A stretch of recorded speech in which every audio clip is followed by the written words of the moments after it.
Hello and welcome to Cooking the Books with Heather. Today we're going to be cooking again from the Dishoom cookbook, and we're going to be making something that's sort of a base recipe that they use in a lot of different recipes, but we're going to be making the other one after this. So this is going to take a little while because the first step is to caramelize some onions.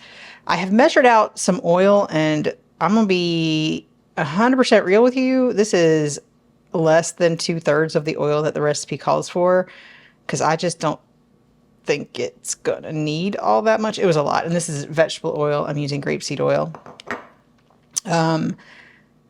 But it gives me some room that if I feel like I need to add some more oil later, I can.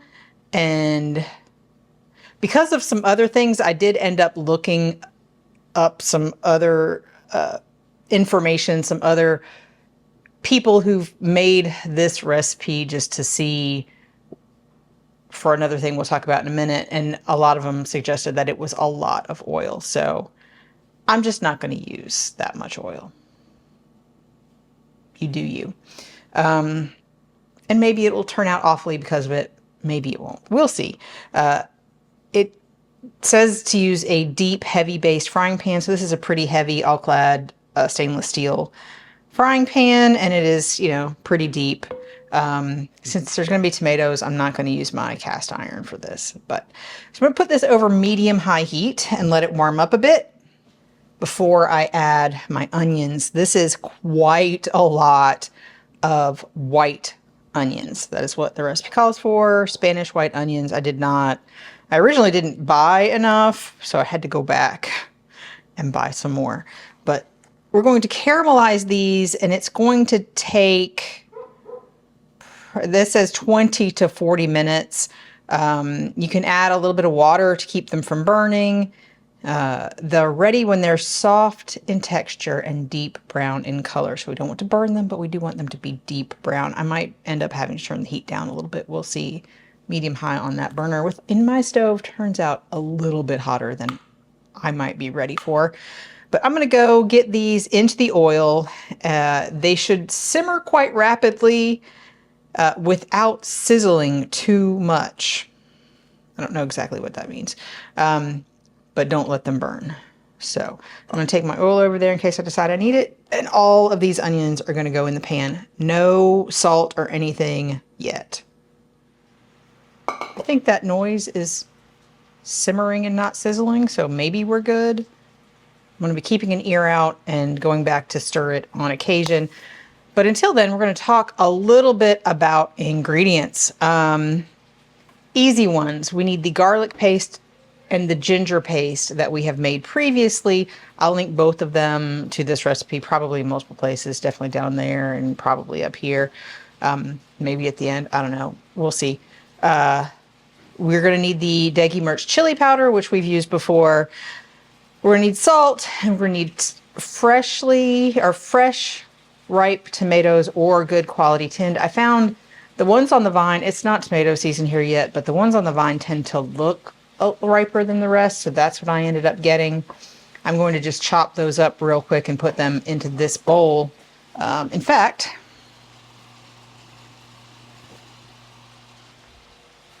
I weighed them already. I will give them a rinse and give them a chop and put them in that bowl just to reuse the same bowl. Probably won't be nearly as full. But it also calls for tomato puree. In the US, tomato puree is a very liquidy, watery product, and this recipe calls for a very small amount. And we've done another recipe that called for tomato puree. I think that was the Black Doll, the House Black Doll, and I'll link that up there. And I really felt like there was not, like it made barely any difference. It was not the right color. It did not look right. And I think that's because this is a British-based restaurant and thus British-based ingredients. And India was, a colony of Britain for a long time, so they may be very similar. I don't know for sure. But when I looked up tomato puree for Indian recipes, it seemed like that was generally cooked down. So more concentrated than this product. And a lot of the people who've made this in the United States have said you should probably use tomato paste, that in Great Britain, it's a much more concentrated tomato product.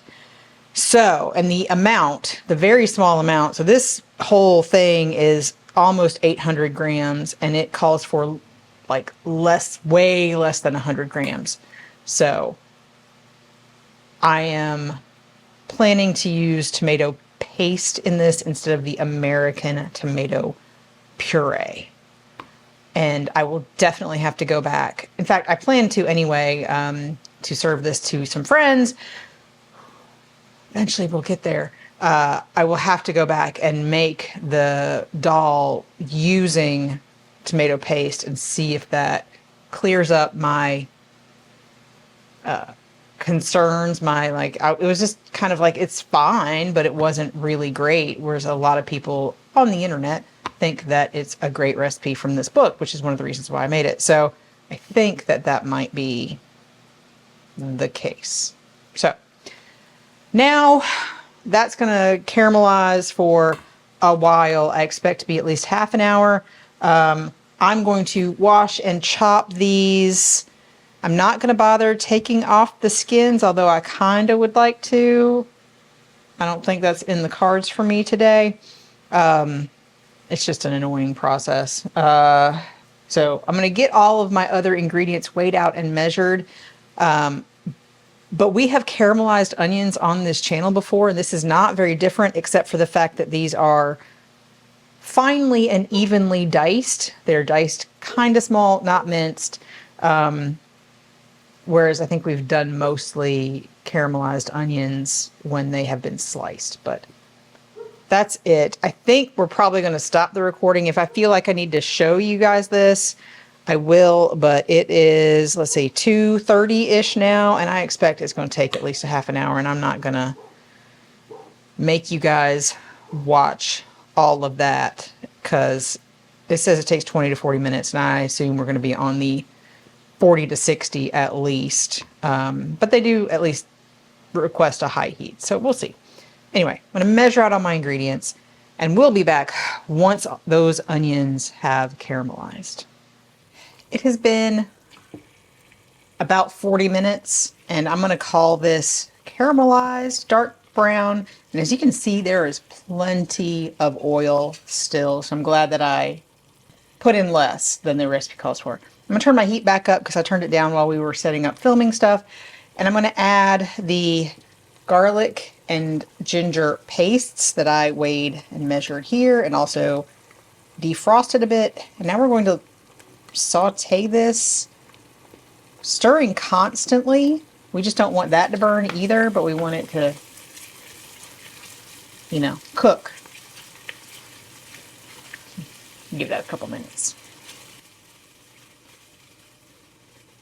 I did find a sturdy wooden spoon, especially with the flat bottom, a really good tool for getting all of the bits up off the bottom of this pan, whereas this was not sturdy enough to scrape up the kind of things that were sticking and maybe going to burn.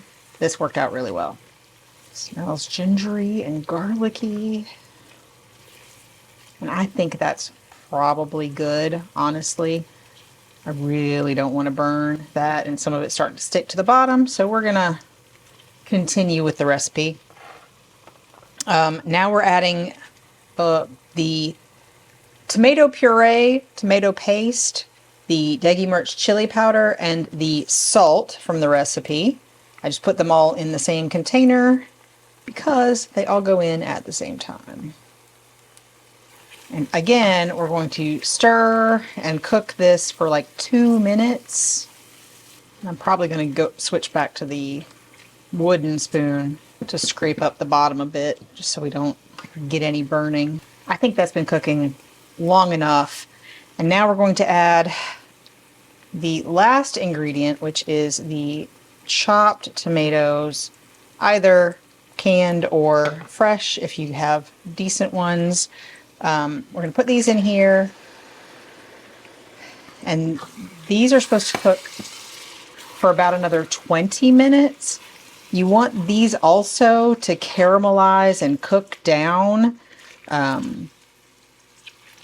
So if it gets too dry, you can also add some water. At this stage, I didn't end up adding any water to my onions, and I don't know that I will need to add any water to this, but we'll see. But we're going to cook this for about 20 minutes, stirring regularly. You want them to completely break down and caramelize a little bit. So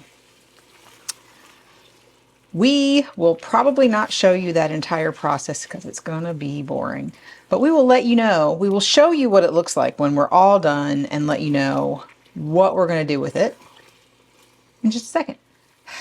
So our onion tomato masala has been cooking for about 20 more minutes after we added the tomatoes, and I'm going to call this good.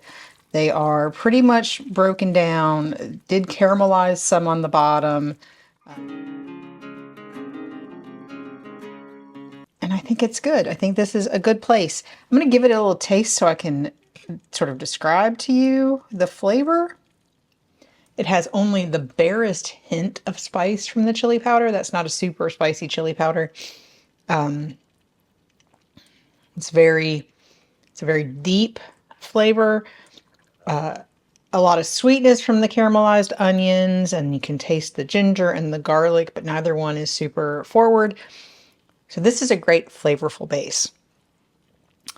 We are going to measure out the amount we need for our next recipe and put that aside. Everything else is going to go into a jar or a container in the refrigerator. If you do that, you should use it. I think they say within a week. You can also freeze it. So I might just eventually, after it's all cooled, I might just look at the other recipes that we want to make and freeze it into the amounts that we need there. Or you could, freeze it into, small portions, however you think you might use it. This will be, I assume, enough for about 3 portions of the matar paneer, which is what we're going to be making with this next. But there are other recipes as well, so I don't know exactly how much any of those use. But if you've enjoyed watching me make this, please give me a thumbs up. And if you want to watch us make matar paneer, hit the subscribe button and come back and watch me make that next week.